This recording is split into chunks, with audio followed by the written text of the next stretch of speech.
दीपक आलेला, सो म्हटलं चला खाली जावं, कारण का पिल्लूला टिफिनसाठी काहीतरी छोटं मोठं स्नॅक घ्यायचं होतं. सो खाली गेल्यानंतर मग काही शूट केलं ना. हा नेक्स्ट डे सकाळी तिला स्कूलसाठी रेडी वगैरे केलं, उठवलं वगैरे आणि तिच्यासाठी पनीर पराठा, चिप्स, काजू वगैरे दिलं. तिची आंघोळ घातली, तिला रेडी केलं.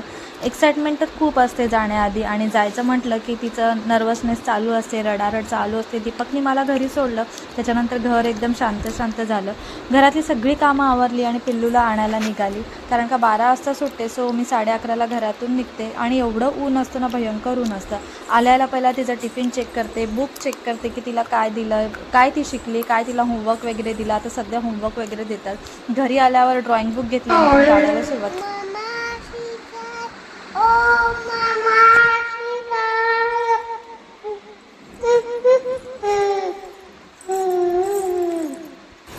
खेळून एवढी दमते ना की लगेच झोपून जाते. सो असा गेला आजचा दिवस.